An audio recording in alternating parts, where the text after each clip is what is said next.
Shalom. So this is a response to a friend of mine that asked me a question, asked me several questions actually, in the comment section of one of my videos. I'm going to show you real quick the two messages that I keep getting when I try to upload through YouTube Studio and YouTube, the app.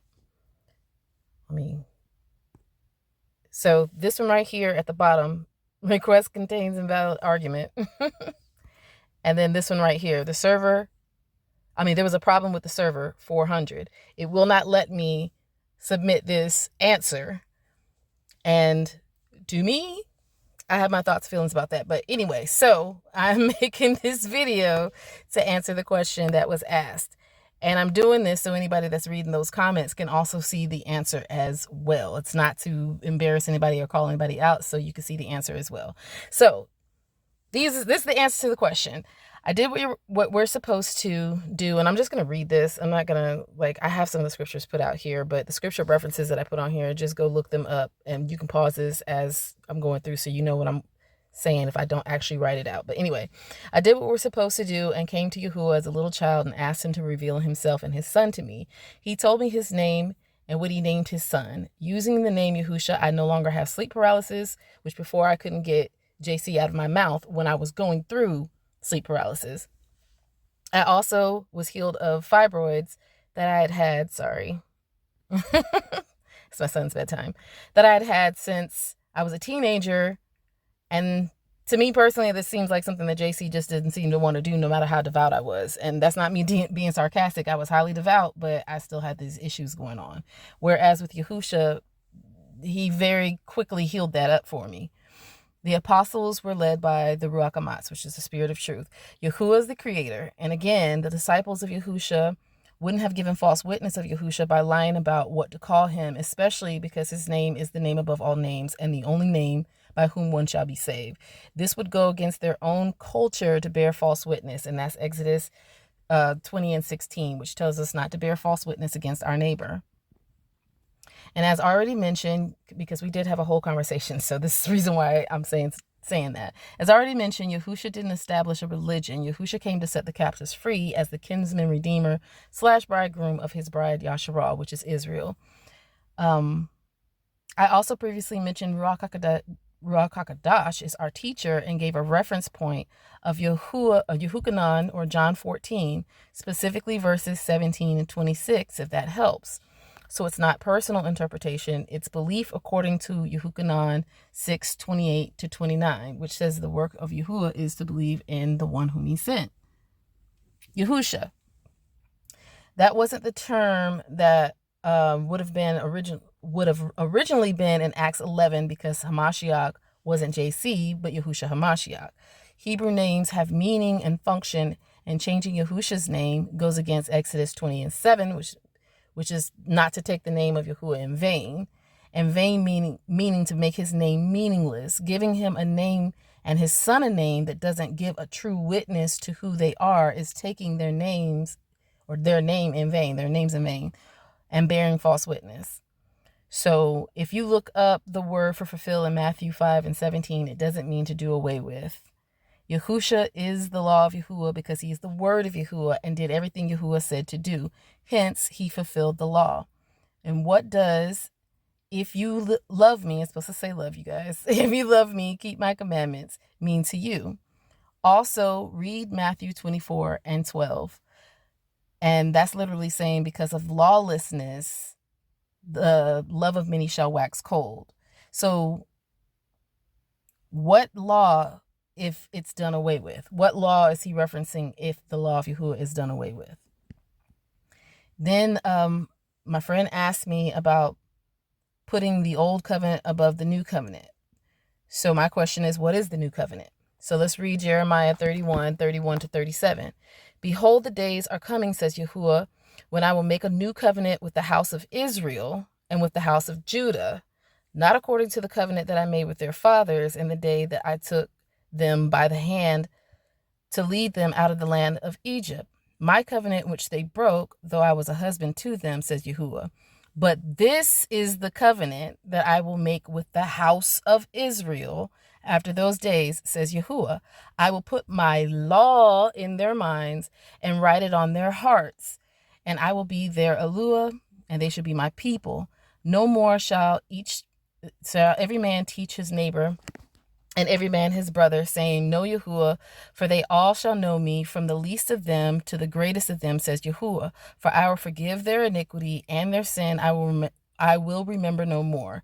Thus says Yahuwah, who gives the sun for a light by day, the ordinances of the moon and the stars for a light by night, who disrupts the sea and its waves roar. Yahuwah Zaba'ath is his name.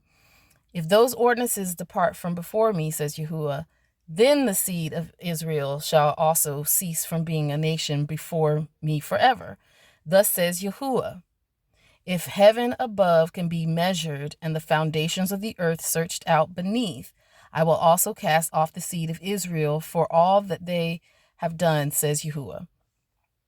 So my question is, does the sun still give light? Are the moon and the stars still working according to their ordinances? Yahuwah said Yasharal will not cease from being a nation unless these things happen. And if you can measure the heavens above, then Yahuwah will cast off the seed of Yasharal, or Israel. Also, did you, and that's anybody that's watching this, see what Yahuwah, not man, said the new covenant was? The law was and always will be spiritual because we worship Yahuwah in Ruach and in truth. And that's according to what Yahusha said in Yehukanan, or John 4, verses 23 to 24 to the woman at the well. Yahusha came and taught this, is supposed to say his, apologies, disciples how to carry out the law of Yahuwah spiritually. However, do you murder, steal, lie on people, etc.? If you don't, you're keeping aspects of the law even if you don't realize it. But Yahuwah didn't say his law was done away with. Man did. So if you pair Jeremiah 31 to 37, apologies, with Hebrews 8:10 to 13, it helps you have better clarity, because Hebrews 8:10 to 13 literally parrots what Jeremiah just spoke of in Jeremiah 31 to 37. It's the same thing. That's where the writer of Hebrews got that from. The new covenant is Yahuwah putting his law in the hearts and the minds of his people, Israel. So, and back then Jeremiah was talking to Israel. And it says, the word of Yahuwah says, as a matter of fact, that he was talking to Israel in the house of Judah. So it's Israelites. So I was also asked, why would the Creator, I'm just going to say that, speak in mysteries and whatnot? So my question is, did Yahusha not speak in parables? Matthew 13:10 to 11 says, and the disciples came and said to him, why do you speak to them in parables? He answered and said to them, because it has been given to you to know the mysteries of the kingdom of heaven, but to them it was not given. John 6:44, Yahusha says, no man can come to him unless the Father who sent him draws him. What does this mean? Can you even know Yahusha unless Yahuwah allows you to? Okay. Matthew 16:15 to 17 says, he said to them, this is Yahusha speaking, but who do you say that I am? Kappa, or Simon Peter, said unto him, you are Hamashiach, the son of the living Eluah. Yahusha answered and said to him, blessed are you, Simon Bar-Jonah, for flesh and blood has not revealed this to you, but my Father who is in heaven. So again, this is how you receive revelation about who Yahuwah is, who Yahusha is. It's not through man. So that sounds like a revelation from the Ruach HaKodesh, also known as the Ruach Amatz, or the Spirit of Truth. That's exactly what he just received. This isn't a reconstruction of truth, but a witness and testimony of truth. Being an Israelite isn't a religion that you convert people into. It's a culture, a people's, a nation, set apart by Yahuwah himself. I won't revisit the names, as I can't force a person to believe. Only Yahuwah can draw you. I'll just say read Hosea 2:16. I actually read, 13 to 16, but read the whole chapter for better clarity. He did ask me if I believe that JC is the Messiah who died on the cross for my sins. This was my answer. I don't worship nor believe in JC, which I don't. Yahushua HaMashiach is the only king I have, and he alone died for the propitiation of my sins by being hung on a tree for all of Yasharal. That's the natural branches and the Gentiles that are grafted in.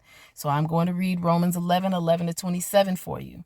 I say then, have they stumbled? This is Paul talking to the Gentiles about the Israelites. I say then, which by the way, he is an Israelite from the tribe of Benjamin. So if you go back to the first verse of chapter 11, you'll see that. It's either first or second verse. I think it's verse 1, though, if I'm not mistaken. I say then, have they stumbled that they should fall? Certainly not. But through their fall, to provoke them to jealousy, salvation has come to the Gentiles. So Yahuwah is offering salvation to the Gentiles to draw his people back to him, okay? Now, if their fall is riches for the world and their failure riches for the Gentiles, how much more their fullness? For I speak to you Gentiles, inasmuch as I am an apostle to the Gentiles. I magnify my ministry, if by any means I may provoke to jealousy those who are my flesh and save some of them. So Paul is here to save his own people. Well, provoke them to jealousy so that his own people can be saved. That's a better way of putting it, because he can't save nobody just like I can't. For if their being cast away is the reconciling of the world, what were their acceptance but life from the dead? For if the first fruit is Kadash, the lump is also Kadash. And if the root is holy, I'll just say holy, it doesn't matter. So are the branches. And if some of the branches were broken off, and you being a wild olive tree, so he's talking to the Gentiles and calling them a wild olive tree, were grafted in among them, and with them became a partaker of the root and the fatness of the olive tree. So the wild olive tree, remember he's talking to the Gentiles, were grafted in among the Israelites. This is what Paul is saying. And with them became a partaker of the root. Who's the root of David? Yahushua, the Messiah, and fatness of the olive tree. Do not boast against the branches. But if you do boast, remember that you do not support the root, but the root supports you. Remember, Yahushua supports you. You don't support Yahushua. You will say then, branches were broken off that I might be grafted in. Well said, because of unbelief they were broken off, and you stand by faith. Do not be haughty, but fear. For if Yahuwah did not spare the natural branches, he may not spare you either. Therefore consider the goodness and severity of Yahuwah. On those who fell, severity, but toward you, goodness. If you continue in his goodness. If you continue in his goodness. Otherwise, you also will be cut off. And they also, if they do not continue in unbelief, will be grafted in. For Yahuwah is able to graft them in again. For if you were cut out of the olive tree, which is wild by nature, and were grafted contrary to nature into a cultivated olive tree, how much more will these who are natural branches be grafted into their own olive tree? Remember, he's talking to the Gentiles about the Israelites. He's calling the olive tree the Israelites' olive tree. He's telling the Gentiles that they are from a wild olive tree and they can be grafted contrary to their nature, which is the nature of the world, into the olive tree, who is Israel. This is what Paul is saying. For I do not desire, brethren, that you should be ignorant of this mystery, lest you should be wise in your own opinion. So Paul does not want the Gentiles to be ignorant of this mystery. Again, it is a mystery. So Yahuwah is speaking in mysteries, according to whom he is drawing in and whom he's not drawing in. It's only talking to his people. And that's natural or grafted in. Lest you should be wise in your own opinion, that blindness in part has happened to Israel until the fullness of the Gentiles has come in. So Yahuwah will allow Israel to be partially blind until all of the Gentiles that Yahuwah has known from the foundation of the earth come into Israel. And then, and so all Israel will be saved, as it is written. So he's still counting the Gentiles as Israel if they come in to Israel. The deliverer will come out of Zion, and he will turn away ungodliness from Jacob. For this is my covenant with them when I take away their sins. This is what Yahuwah is saying. So my question was, where do you see the church being made? It's a nation of natural bloodline Israelites and Gentiles who are grafted in by denouncing their own culture and gods by declaring Yahuwah as creator and his son Yahusha as Hamashiach, who is the cultivated olive tree. So Jeremiah 11:16 says, Yahuwah called your name, green olive tree, lovely and of good fruit. With the noise of a great tumult, he has kindled fire on it, and its branches are broken. We just read in Romans 11 that Paul talked about the branches of the olive tree being broken, right? So was Jeremiah speaking of Christians or Israel? According to Christian theology, Acts 11 was the first time they were called Christians, right? So who was Jeremiah speaking about? It couldn't have been Christians. So this is what I said to my friend. I'll leave you with these. It's always a pleasure being able to witness to the truth, and it is. It's no need to thank me. It's truly a blessing from Yahuwah. And then I left with a few scriptures. Revelation 22:14-15 says, Blessed are those who do his commandments, that they may have the right to the tree of life and may enter through the gates into the city. But outside are dogs and sorcerers and sexually immoral and murderers and idolaters and whoever loves and practices a lie. 2 Corinthians 11:12-15. But what I do, I also continue to do, that I may cut off the opportunity from those who desire an opportunity to be regarded just as we are in the things of which they boast. For such are false apostles, deceitful workers, transforming themselves into apostles of Mashiach. And no wonder, for Satan himself transforms himself into an angel of light.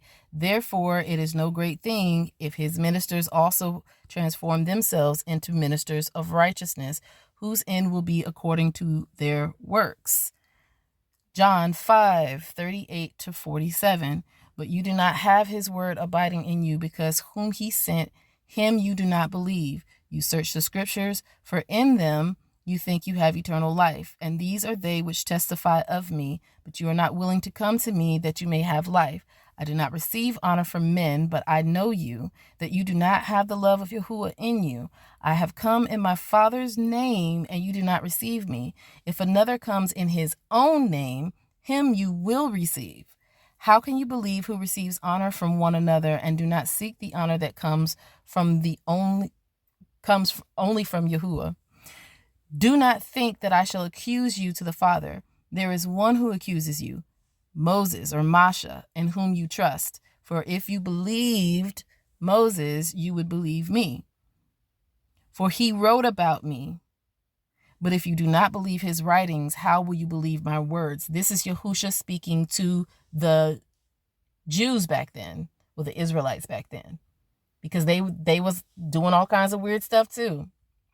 But he's saying, if you don't believe the words of Moses, how will you believe my words? Now here's the thing. The commandments came through Moses. Yahuwah gave them to Moses to give to the Israelites. So we're still talking about the commandments of Yahuwah, the law of Yahuwah, right? Okay. Christian theology teaches what's called exegesis and eisegesis, adding to and taking out.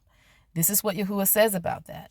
Deuteronomy 4:1-2. Now, O Israel, listen to the statutes and the judgments which I teach you to observe, that you may live and go in and possess the land which the Yahuwah of your fathers is giving you.